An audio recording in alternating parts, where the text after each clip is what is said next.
যন্ত্র শিল্পীগণ আপনারা সকলে স্টেজে উপস্থিত হন। আমরা অল্প সময়ের ভিতরে আজকে অনেক দূর দূরান্ত থেকে অনেক বয়াতি আছে, তাদের সেমা কাওয়ালি শুনবেন। আলোচনা অনেক শুনেছেন, আলোচনা করব না। এই আসার সময় আপনাদের সাথে একটু মত বিনিময় করব, কথাটা বুঝতে পারছেন? বাবা গাউসুল আজম ইন্তেকালের পূর্বে কয় মাস পূর্বে? 6 মাস পূর্বে তিনি এই 13ই অক্টোবর 26শে আশ্বিন পঞ্জিকা মতে, বাংলা 28শে আশ্বিন, এখন যে সরকারি, এর আবার একটা ইতিহাস আছে, আপনারা অনেকে জানেন, অনেকে হয়তো জানেন না।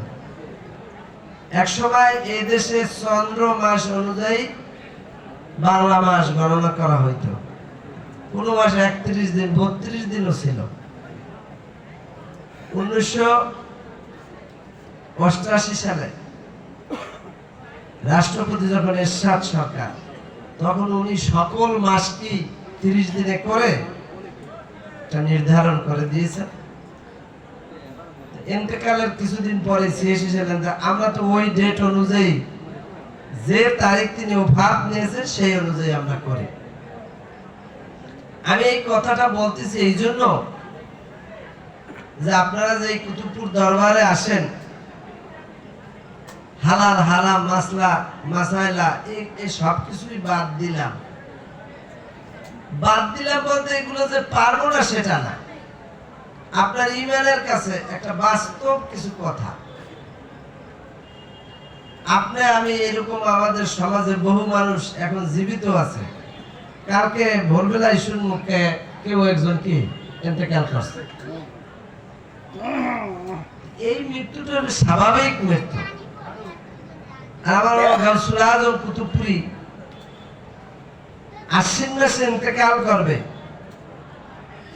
তার 6 মাস পূর্বে যখন ফাল্গুন মাস, 26শে ফাল্গুন, 26শে আশ্বিন, 26শে ফাল্গুন, 26শে ফাল্গুন তার পবিত্র খসরু শরীফ জন্মবার্ষিকী। এই ভিতরে যে পান্ডা আছেন, আপনি একটু বাইরে চলে যান, ডিস্টার্ব হয়, যান বাইরে চলে যান, দয়া করে বাইরে চলে যান, এখানেই করে। ইব্রাহিম, তুমি যত তাড়াতাড়ি পারো যন্ত্র শিল্পীদের নিয়ে স্টেজে চলে আসো। তার এই ইন্তেকালের পূর্বে আশ্বিন মাসে তিনি চলে যাবেন, ফাল্গুন মাসে তিনি সকল আশেকানদের, এই ফাল্গুন মাসের 26শে ফাল্গুনের আগেই সকল আশেকানদের ঘোষণা করে দিলেন, তোমরা আমারে সাদা কাপড় চোপড় দেবা। কেমন